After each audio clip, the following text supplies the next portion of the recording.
Antes de tudo, sobre tarifas não é a área da OTAN, mas é algo que surgiu na reunião. A China acabou de anunciar que está introduzindo tarifas retaliatórias contra os EUA após a imposição de tarifas. Muitos aliados estão preocupados com isso. Você quer que os aliados gastem mais em defesa? Quero dizer, não é útil? Que a administração Trump tenha feito isso? E você está preocupado que isso impacte a capacidade dos países de gastar dinheiro? E então, em segundo lugar, sobre a Ucrânia, muitos aliados estão preocupados que a Rússia está demorando. Alguns aliados acham que deveria haver um prazo para o presidente Putin mostrar que está sério sobre acabar com a guerra na Ucrânia. Você gostaria de um prazo, e qual seria esse prazo?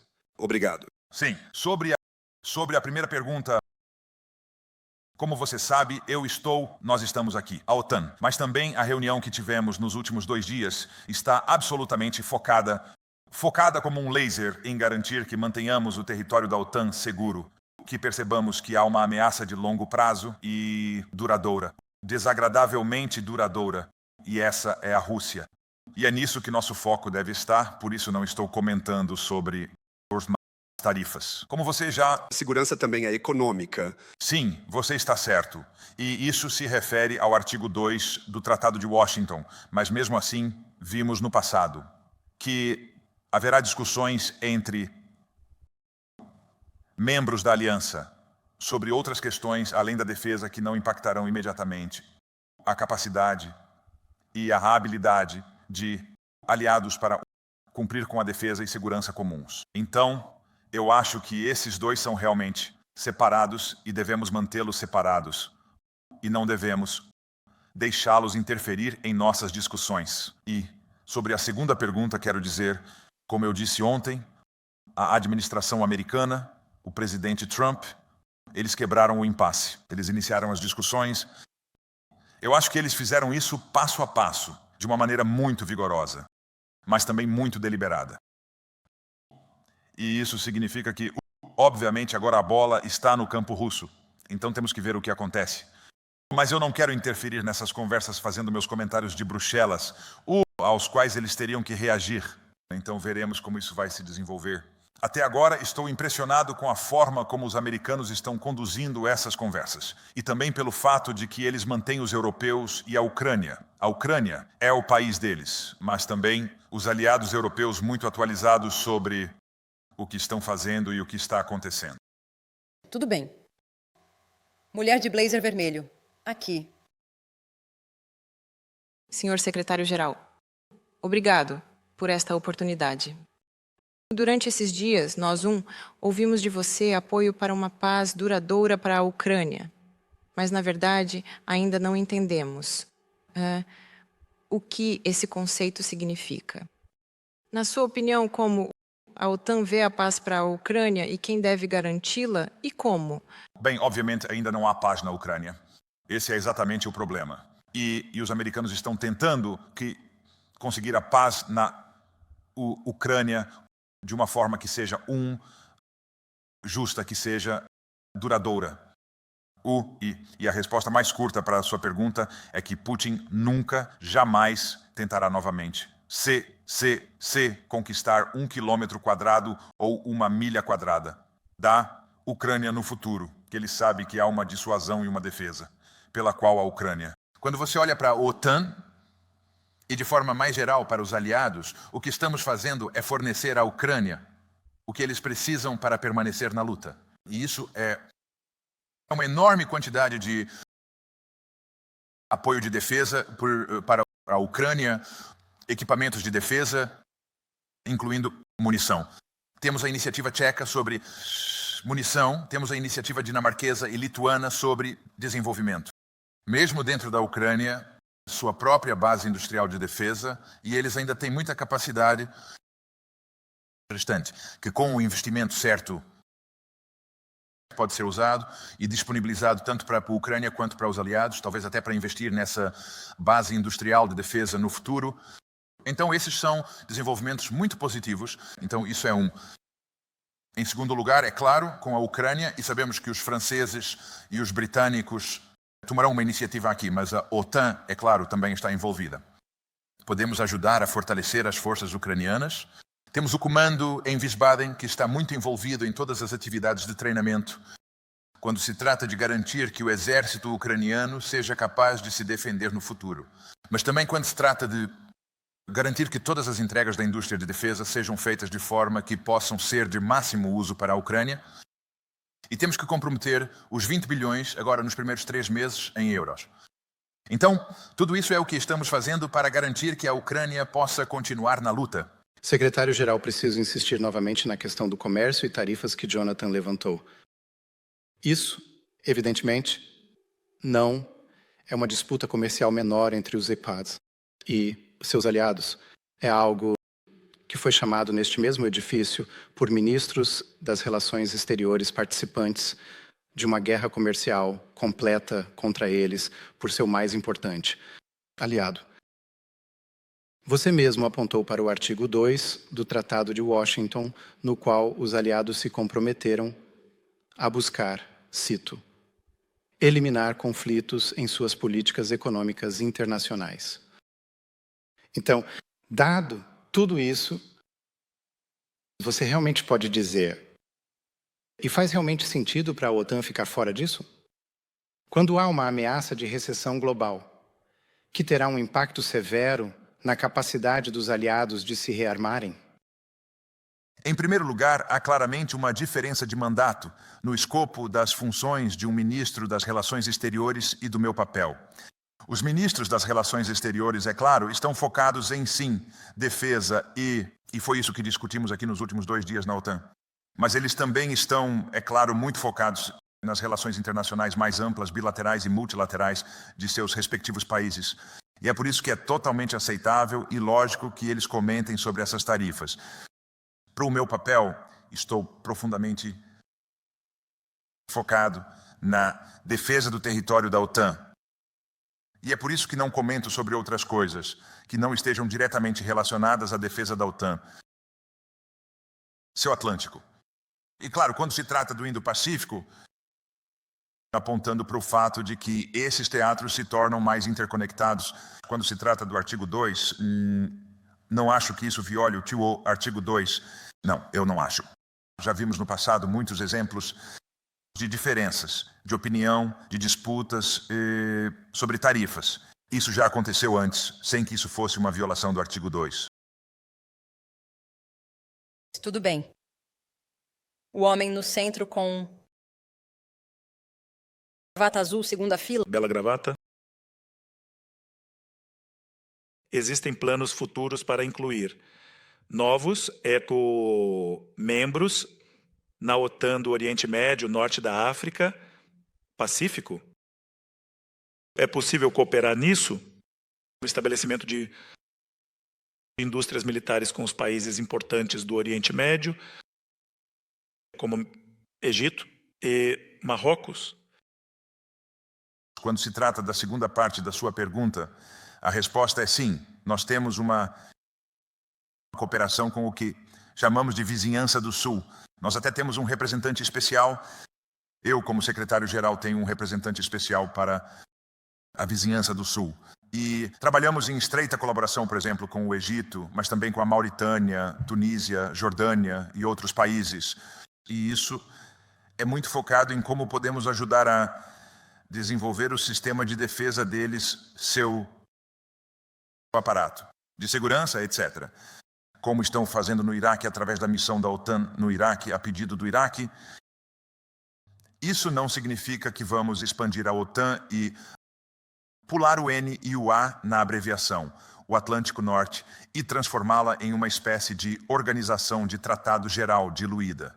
Ela permanecerá muito focada no Atlântico Norte e na área euroatlântica. Esses são os 32 aliados que temos e você pode se juntar se fizer parte dessa geografia. Mas, novamente, com o Sul, temos uma cooperação estreita. Também temos em outras partes do mundo. Aprendemos com eles. Também podemos desenvolver nossa base industrial de defesa juntos. Algo que discutirei na próxima semana no Japão. Estamos muito bem colocados na agenda. Obrigado. Tudo bem. Quarta fila, mulher no centro. Sei que estou desafiando nossos homens com os microfones. Obrigado, sou Sátio e da NHK, a emissora pública de TV no Japão. Sim, obrigado. Eu estava me perguntando, os EUA disseram que na OTAN, desta vez, eles discutiriam a ameaça compartilhada da China, que a aliança enfrenta. A OTAN também concorda que a China é uma ameaça e não mais um desafio? E também outra pergunta sobre sua visita ao Japão na próxima semana. Poderia elaborar um pouco mais sobre as expectativas que você tem em relação à cooperação da indústria de defesa? Bem, pessoalmente, acho que você poderia ver cada vez mais a China como uma ameaça, mas acho que na linguagem oficial da OTAN não é nomeado assim.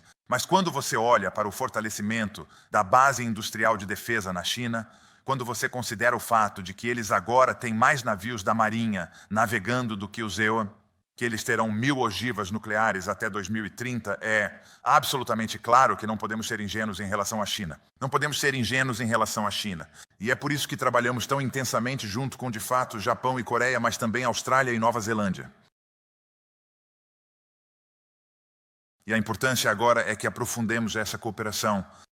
No passado também era o encontro que era a mensagem. O fato de estarmos aqui juntos, trabalhando juntos, por si só é a mensagem. Mas agora estamos colocando mais carne nos ossos em termos de troca de insights sobre inovação, sobre obter novos insights para o campo de batalha onde isso é necessário. Aprendemos muito com o que está acontecendo agora, infelizmente, na Ucrânia, mas temos que capturar essas lições. Podemos compartilhar isso com nossos parceiros e aprendemos com mais o Japão. E outros estão fazendo no Pacífico com seus exercícios. E estamos realmente tentando construir sobre essa base industrial de defesa compartilhada. Sabemos que muitos aliados já estão investindo massivamente na indústria de defesa coreana, então temos essa conexão, e acho que isso é muito valioso. Tudo bem. Terry, aqui na segunda fila. Olá, senhor. Secretário-geral, não vou falar sobre tarifas porque, obviamente, isso é algo separado. O PIB que você espera que os aliados usem para comprar essas novas armas para aumentar seus gastos com defesa é o mesmo PIB que será afetado por essas medidas. Então, como você pode esperar que essas coisas aconteçam ao mesmo tempo? Você não pode separá-los. E tivemos ministros que vieram e nos disseram: estamos preocupados que o dinheiro que gastaríamos em defesa agora será gasto com inflação. Então esse é o seu problema. Bem, obviamente, os governos nacionais têm que tomar suas decisões e a política é fazer escolhas na escassez. Sempre há mais coisas nas quais você quer gastar o dinheiro do que há dinheiro. E sempre pode ser um problema que o dinheiro que você esperava que estivesse lá não está por causa da inflação ou por causa do fato de que o PIB não está crescendo como você esperava no passado, como eram as previsões, etc. Mas isso é o que a política nacional e os políticos têm que navegar, e é isso que eles estão fazendo. E eu não acho que estou ajudando esta aliança comentando sobre algo que não é realmente parte da política da aliança. E isso é garantir que possamos nos defender. Certo, vamos lá para trás. Henrique.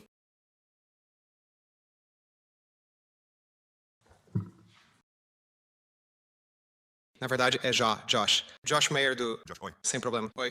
Você mencionou que ficou impressionado com a forma como os Estados Unidos estão conduzindo as negociações com a Rússia. Eu queria perguntar sobre uma discrepância entre a posição que você e outros na OTAN expressaram e aquela que Trump e seus funcionários deram em relação a essas negociações.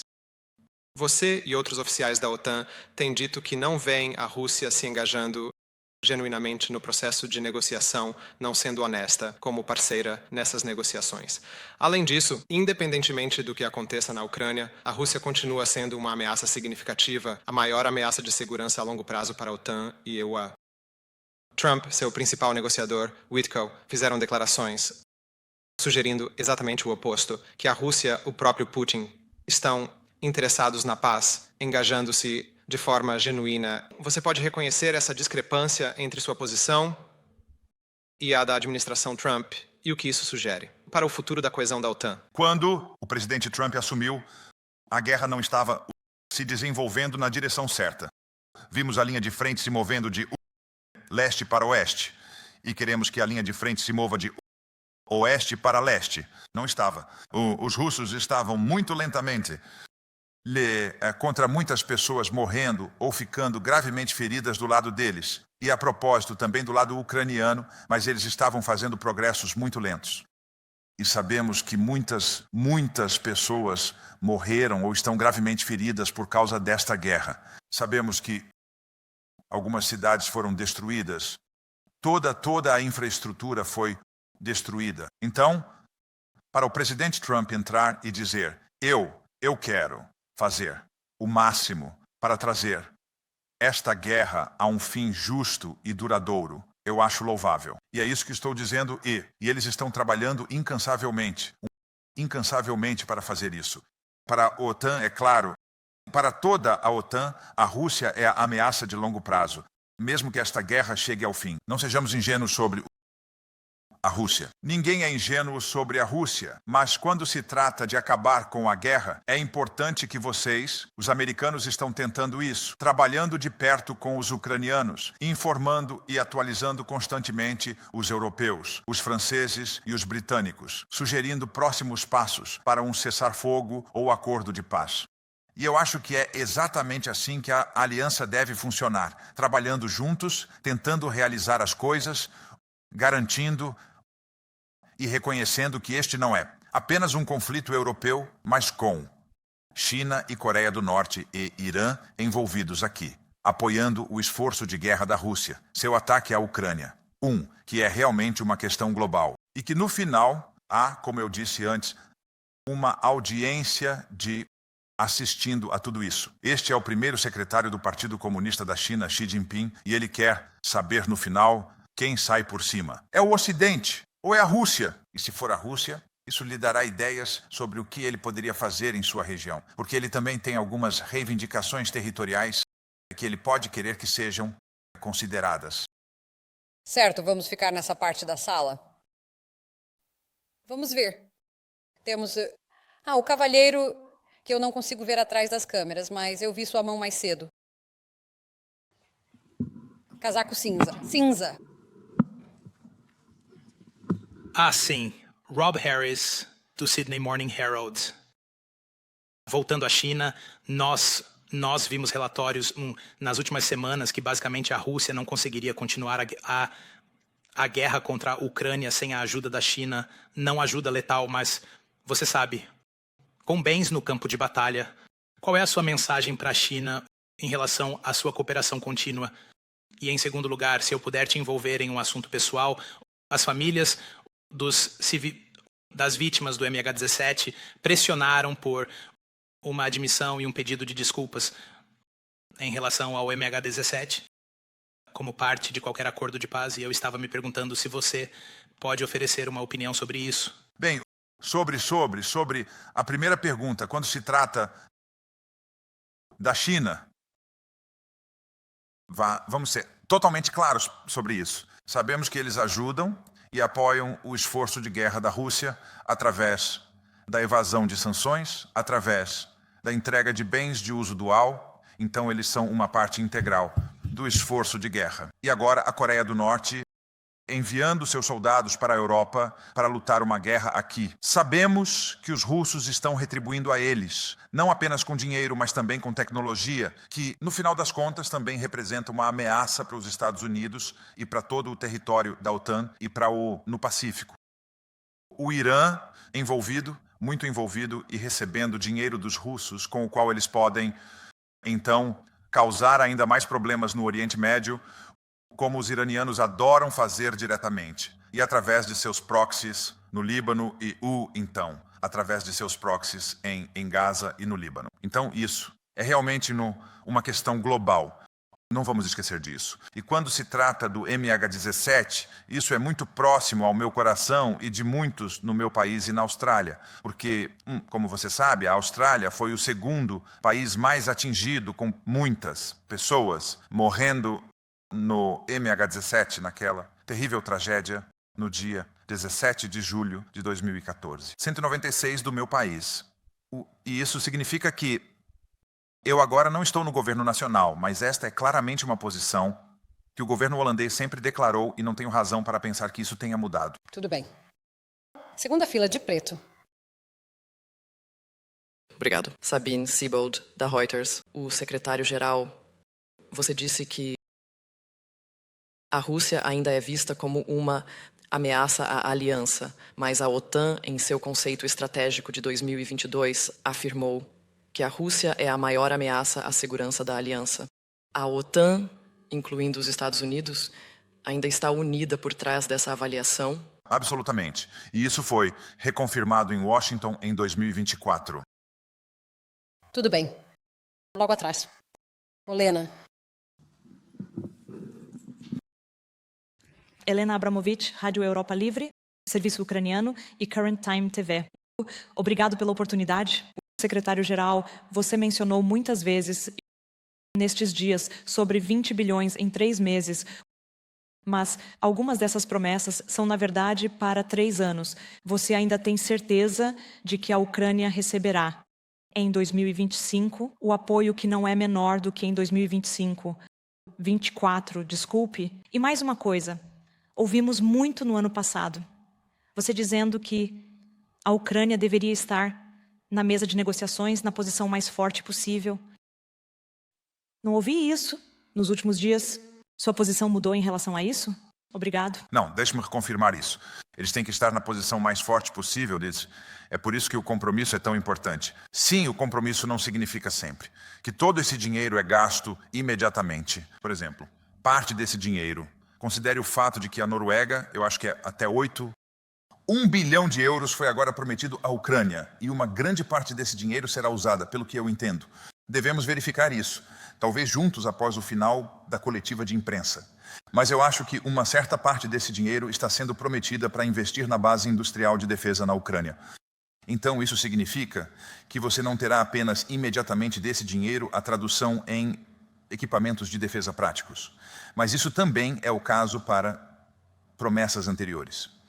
Então você verá agora chegando o que resulta das promessas anteriores em termos de alguns acontecimentos inevitáveis, atrasos. Mas o que estou ouvindo também de nossos colegas poloneses e outros colegas que estão basicamente trabalhando na logística, levando tudo para a Ucrânia, é que a quantidade de remessas para a Ucrânia ainda é muito grande e necessária, porque queremos que você esteja, de fato, na melhor posição possível. Tudo bem. O homem aqui na terceira. Segunda fila, sim. Segunda fila. Sergei Sidorenko, Pravda Ucraniana Europeia. Sergei, gostaria de perguntar sobre a participação ucraniana na próxima cúpula. Como você vê isso? Você espera que o presidente ucraniano seja convidado para o Conselho? Então, o Conselho seria realizado? Talvez tenha sido discutido, talvez você tenha ouvido do ministro Sibiga sua posição e, claro, o que a Ucrânia poderia esperar mesmo nestes estágios iniciais. Obrigado. Ainda não decidimos sobre isso. A coreografia exata da cúpula. Então, isso é para mais tarde. Tudo bem. A mulher na segunda fila. Aqui. Olá, Sergei General. Sou do político. Você falou sobre os aliados concordarem em contribuir, com sua parte justa para os gastos com defesa ou aumentar seus gastos com defesa. Você falou sobre o que isso abrange, o que isso implica, porque o primeiro-ministro espanhol, Pedro Sánchez, falou sobre, você sabe, mudança climática, controle de fronteiras, cyber incluído. Você pode ser mais específico sobre o que está incluído nesses gastos com defesa? Não discutimos isso nesses 2 dias, mas dentro da OTAN temos uma definição clara, um entendimento do que são os gastos com defesa e o que não são, e não vamos mudar essa definição. Tudo bem. E o homem ali no final, na segunda fila? Obrigado por esta oportunidade. Mindaugas Laukagalis, da Rádio e Televisão Nacional da Lituânia.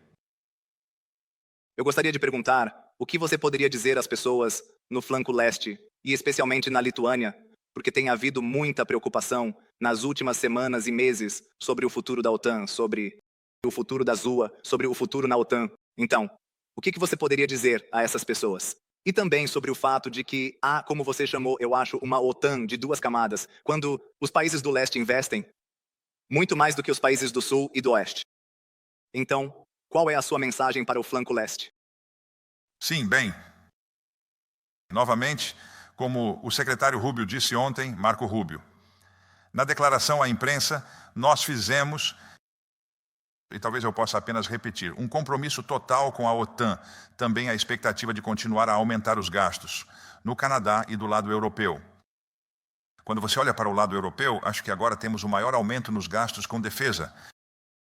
Desde a Guerra Fria, acho que você pode afirmar com segurança que centenas de bilhões, literalmente centenas de bilhões de dólares, euros entrando, que estamos passando hoje.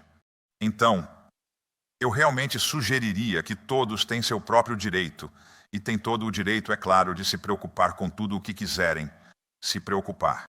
Mas eu diria, vamos parar de nos preocupar se os EUAs estão saindo da OTAN. Eles não estão.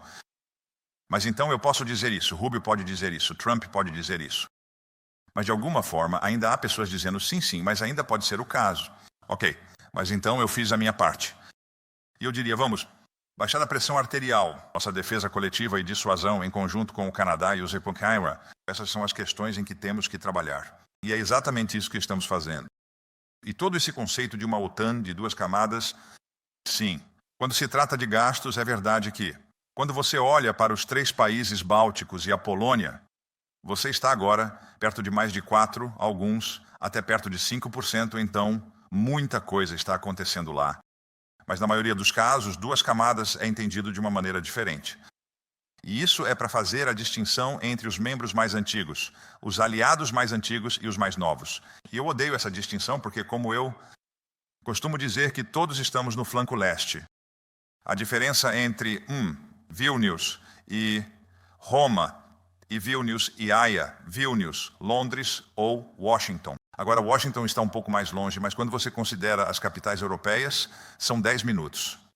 Essa é a diferença que esses últimos mísseis russos levarão para chegar até você. Então, essa é a diferença. Então, todos estamos no flanco leste.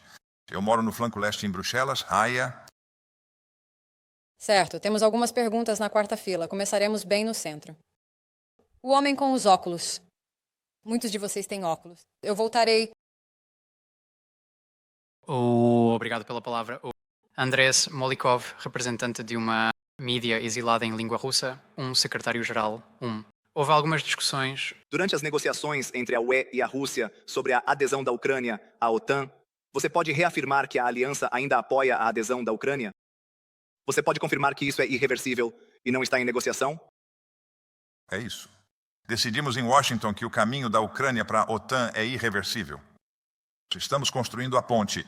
Com tudo o que estamos fazendo com a Ucrânia, levando você... Quero dizer, isso também é verdade.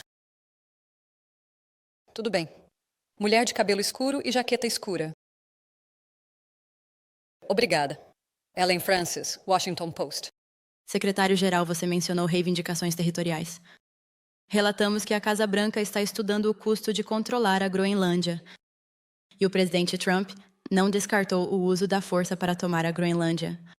Então, quero perguntar a você, de que serviria o artigo 5 se um ataque a um aliado da OTAN vier de dentro? E como a OTAN responderia então? Obrigada. Eu disse antes que acho que devemos ampliar o foco de Groenlândia. E devemos olhar para o Alto Norte e o Ártico em geral. Porque há uma questão no Ártico com os chineses, usando as novas rotas marítimas que estão surgindo, Rússia rearmando e armando partes do Ártico. E é por isso que os 7 países árticos dentro da OTAN, EUA e Canadá, Dinamarca, através da Groenlândia, mas também Islândia, Noruega, Finlândia, Suécia, estão trabalhando juntos, todos os 7. E a OTAN está envolvida para garantir que tomemos os próximos passos necessários para defender esta parte do território da OTAN. Certo, estamos quase sem tempo. Vamos aceitar mais 2 perguntas. Então, o homem, com o casaco cinza claro. Na quarta fila, sim. Na quarta fila, sim. Obrigado. Plenário Dmitry Shikurko, Agência Nacional de Notícias da Ucrânia. Como sabemos, o secretário de Defesa do ZEO, pela primeira vez, não participará do futuro grupo de contato sobre a Ucrânia. Isso significa que os Sevigio, de alguma forma, estão se retirando desse tipo de iniciativa? E, Simão, sim, como? Isso poderia corresponder aos esforços da aliança para colocar a Ucrânia na posição mais forte possível na mesa? Então, os 2 ministros da Defesa irão presidir a reunião juntos. E o fluxo de bens americanos e inteligência americana para a Ucrânia continua normalmente. Certo. Finalmente na fronteira. Muito obrigado por esta oportunidade, secretário-geral.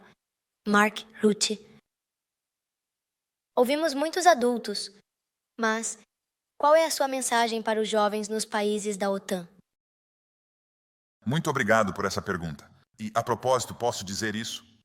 Esta manhã, vocês falaram com muitos ministros das Relações Exteriores que vieram ao prédio, incluindo Marco Rubio. E todos me disseram que vocês fizeram um trabalho fantástico.